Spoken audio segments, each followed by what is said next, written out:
Boa tarde, meu nome é Matheus Seixas e estou aqui para apresentar o trabalho Controle de Trajetória do Quadrirotor AR-Drone 2.0 via abordagens LQR e H infinito. A equipe que realizou a pesquisa é composta por mim, por Rodrigo Leonello, pelos professores orientadores Humberto Xavier e Bernardo Ordonhés. A pesquisa foi fomentada pelo Programa de Pós-Graduação em Engenharia Elétrica da Universidade Federal da Bahia. O quadrirotor é um tipo de veículo aéreo não tripulado, de acrônimo VANT. Existem diversos tipos de veículos aéreos não tripulados, e eles são classificados das seguintes formas.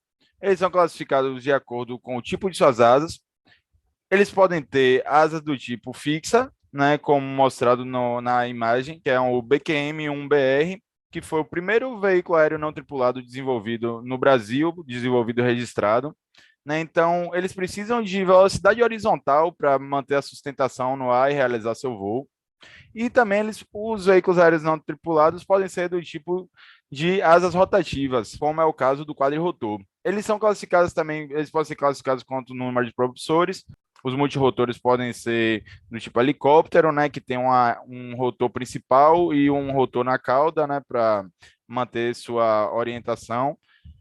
Eles podem ser quadrirotores, podem ser octarotores, hexarotores, né? Então, os volantes também são classificados com seu peso, né? Podendo ser micro, mini, pequeno, médio, grande, né? De acordo com quanto eles pesam, né? E eles são classificados também com o ambiente que eles vão realizar a sua missão.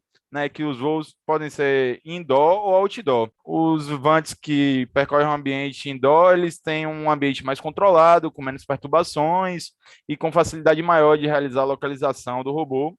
E no ambiente outdoor tem forte presença de perturbações, como rajadas de vento, e uma dificuldade maior de realizar a localização dos robôs, né? Muitas vezes sendo necessário usar um módulo GPS. Então, esses tipos de aeronave, né, que são os VANTs, têm surgido diversas aplicações para eles, né, como a agricultura de precisão, monitoramento, mapeamento. Dentro da agricultura pode ser realizada irrigação de lugares, como semeadura e até o monitoramento de áreas, né? Também é usado, os VANTs são usados na indústria cinematográfica, né? Com a questão das fotografias aéreas, né?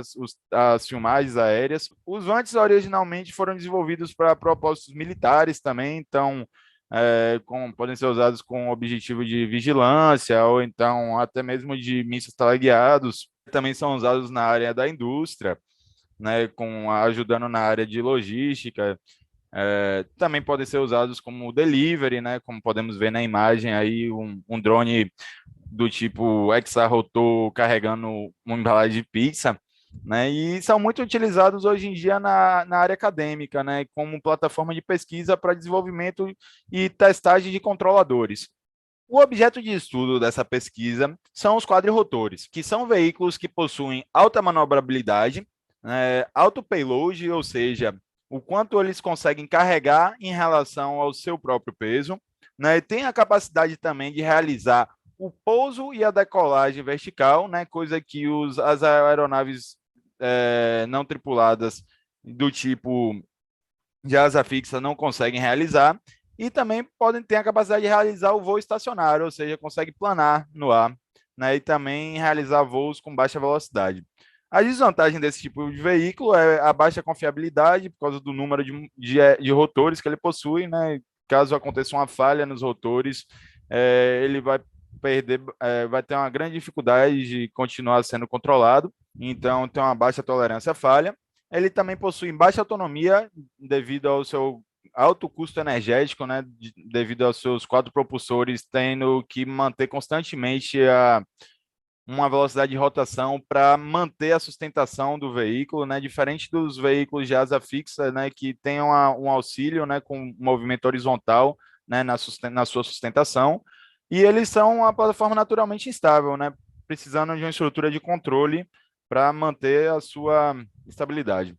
O sistema de orientação da aeronave foi escolhido da seguinte forma: o eixo X está orientado positivamente para frente, o eixo Y está orientado positivamente para a esquerda da aeronave e o eixo Z está orientado positivamente para cima da aeronave.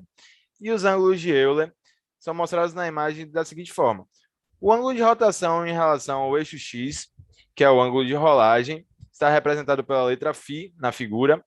O ângulo de afagem, que é o ângulo de rotação em relação ao eixo Y, está representado pela letra θ, e o ângulo de guinada está representado pela letra psi, e é o ângulo de rotação em relação ao eixo Z. Então, vamos falar um pouco do princípio da movimentação do quadrirotor, né? Como é que funciona, o que é que nós temos que fazer para realizar os movimentos do quadrirotor. Então, para manter um voo do quadrirotor, é necessário que o par de rotores que está no mesmo eixo gire em um sentido e o outro par de rotores que está no outro eixo gire no sentido oposto, fazendo com que os efeitos de contratorque dos rotores na aeronave sejam anulados e ela consiga manter um ângulo de orientação parado.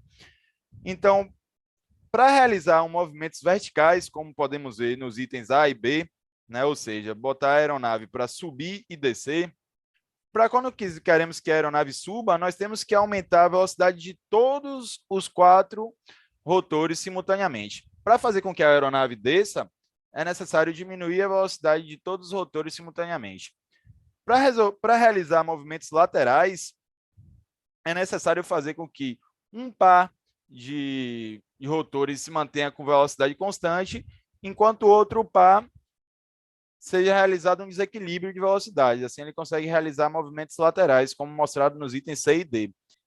E para fazer com que a aeronave realize rotação em relação ao eixo Z,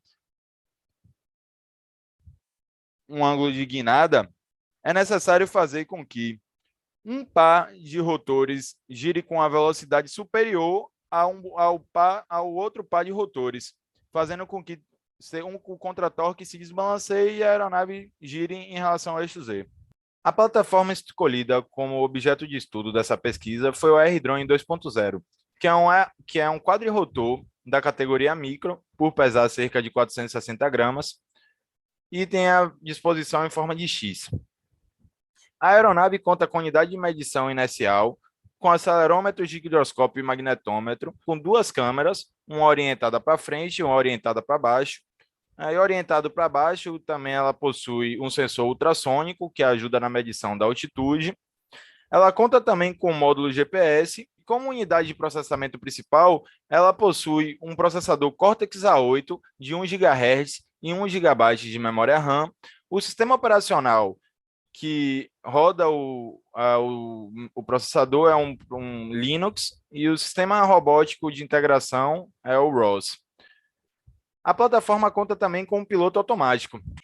O piloto automático da aeronave é responsável pelo controle de baixo nível dos motores, né, que vai garantir uma velocidade desejada para de rotação dos rotores. É responsável também pelo controle de velocidade angular da aeronave, né, que são os ângulos de rolagem, afagem e guinada, né, que já foi comentado, e pelo controle de estabilidade da aeronave. A aeronave com o piloto automático embarcado pode ser representada por um modelo dinâmico. Então, o modelo dinâmico proposto é apresentado a seguir, ficando como tarefa identificar os parâmetros dessas equações diferenciais. Então, para realizar a identificação dos parâmetros, foram realizados 4 experimentos em que foi aplicado individualmente em cada sinal de controle uma onda quadrada e foi observado o seu comportamento. Podemos ver nas figuras, temos 2 exemplos em que foi aplicado o sinal de controle na variável upsi ponto e na variável uz ponto, em que abaixo temos o sinal de controle aplicado e em cima temos a resposta temporal real comparada com a resposta do modelo obtido, em que onde podemos observar que o modelo responde de maneira bem próxima à resposta real. Então, aqui nós temos na imagem os parâmetros identificados. Como estratégia de controle, nós optamos por utilizar controladores de realimentação de estado, né, que foi o controlador LQR com ação integral e o controlador H infinito com ação integral também. Então, podemos ver um diagrama de como funciona o controlador aí na imagem. Para validar nossas estratégias de controle, foram escolhidas 2 tipos de trajetória. Uma trajetória circular, em que a altitude é mantida constante, assim como o ângulo de orientação, e também foi realizada uma outra trajetória em forma de 8, em que a altitude varia de forma senoidal e também a sua orientação varia de forma senoidal, fazendo com que o 8 fique de forma inclinada e com que todas as variáveis de interesse, as três posições e o ângulo de orientação fiquem variando no mesmo experimento. Então, como resultados, né, para o controlador LQR, né, no caso da trajetória circular como perturbação, temos essa resposta, né, o gráfico 3D aí das posições x, y, z, né, em que temos em vermelho a referência e em azul a resposta obtida. Temos aqui também a resposta temporal, né, das três posições e do ângulo de orientação, por causa do controlador LQR nessa trajetória circular, em que podemos ver que o controlador consegue seguir a trajetória, né, com um pouco de atraso. Temos também aí a resposta do controlador H infinito, né, o gráfico 3D. Temos também a resposta temporal do controlador H infinito. Para a trajetória em forma de 8, temos a seguinte resposta para o controlador LQR, no gráfico 3D, em que vermelho está a referência, em azul a resposta temporal, a resposta real, a resposta temporal em seguida, né, da trajetória em 8, que é sem perturbação. Podemos observar que as quatro variáveis de interesse variam, e o controlador também consegue realizar o segmento de trajetória então a resposta do H é infinito, né, e podemos ver que todas as respostas são um pouco similares, né, os resultados são de certa forma similares, né, para ambos os experimentos. O que foi constatado também no parâmetro de comparação, que foi a integral do erro médio, o erro quadrático. Como parâmetro de comparação, foi utilizada a integral do erro quadrático. Como podemos observar, para o experimento da trajetória em 8 inclinado, em que não houve a presença de perturbação, ambos controladores tiveram desempenho muito similares. Para a trajetória circular, em que houve a presença de perturbação, onde um ventilador incidia sua rajada de vento horizontalmente no drone a uma distância fixa, podemos observar que para o ângulo de guinada, o controlador LQR teve um desempenho inferior, como esperado. Então, a conclusão do experimento é que ambos controladores conseguiram seguir trajetória, né? Então, tivemos resultados satisfatórios. Ambos controladores tiveram resultados bem próximos. Podemos constatar isso através da integral do erro quadrático, né? Que pode ser visto no artigo. E tivemos desempenho um pouco inferior, né? No caso do controlador LQR, no quesito de controle de ângulos de guinada. Então é isso. Agora eu vou abrir um momento para dúvidas e obrigado pela atenção de todos.